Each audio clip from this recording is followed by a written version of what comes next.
on the one hand, United up to third in the table, 19 points out of 21 under Carrick. Could we ask for much more? But on the other hand, a lot of United's play is leaving a lot to be desired right now.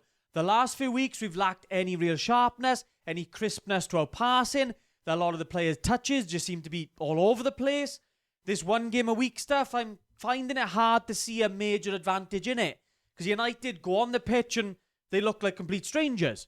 There's also question marks to what Carrick is doing. We're seeing the same sort of reliance on the right-hand side. Obviously, we still don't have anyone stretching the play on the left-hand side. Obviously highlights the squad building issues that we've got from that side as well. Going into the summer transfer window, this game did have a bit of everything. Gonna drop my 5 talking points from it, guys. Drop a like if you enjoy, subscribe if you're new around here, and let's get into it. So I'm going to start off with Sesko, because there was a big debate over whether he should start this game, whether we should keep him on the bench like we've done the last few weeks, but he started this one. He didn't quite get the touches in this game that I think a lot of us were expecting. United still don't provide a lot for the striker, and Sesko himself, when he did get a little bit of a chance on the ball, his touch wasn't quite there. He was with a lot of his other United teammates in that regard. But when that big chance came his way, a big, obviously, opportunity to get United in front in this game, he took it. And that just signals how good he's been in the last few weeks. And how good he can be, the fact that he's got other levels of his game to go to. He's still scoring goals, important goals for United as well. But there's still major levels that he can go to in his game, add more to it. And that's the most exciting thing about Sesko for me. And secondly, talking a bit more about United's struggles and particularly that left-hand side.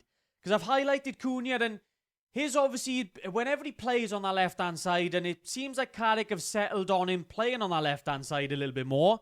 But whenever he plays out there, we just know that he doesn't stay out there. Whether it's tactical intent, whether Cunha just doesn't have it in him to be that sort of wide player and not really be involved centrally in the game, whether that's the issue, we don't know. But whatever it is, it's hurting United.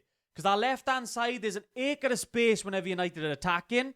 Whether it was Shaw or Mazraoui, whenever they got the ball, there was no one in front of them. Largely had to just go back and recycle play. And then teams know then United are reliant on that right-hand side.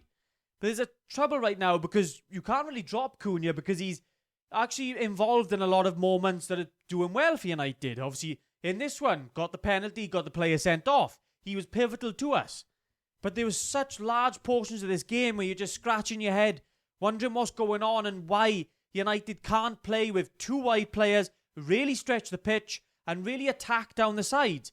Teams know United are trying to play centrally. So teams are obviously stopping that, telling United, go and play out wide, and we're just not really doing it right now. Whether that's a Cunha issue, whether it's Carrick and obviously he's happy with him doing it, either way, as I've said, it's hurting United right now. Thirdly, I've highlighted Yoro. He was obviously at fault for that Crystal Palace goal, but his overall game is just making me a little bit worried. He obviously came in as this next big superstar, and I'm not quite seeing that so far. There's definitely parts of his game which are top. I do like him. I'm not saying that United need to move on from him already. I'm not saying that at all.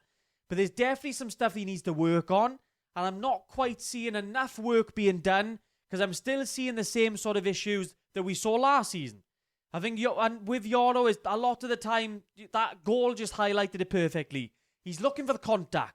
Instead of being a little bit smarter sometimes, obviously, just focusing on the ball a little bit more, instead he's more focused on wrestling with the player. He's worried about being sort of out-muscled, I think. You see how Maguire dealt with Strand Larsen, especially in that first half. Maguire dealt with him pretty comfortably. With Yoro, needs to do something a little bit similar. He's obviously not going to have the same physical build as some of these other centre-backs. So he's got to be a little bit cleverer sometimes. But still, I just think there's just areas of his game that he really does need to work on. And I need to see that now in the next few months, going into next season.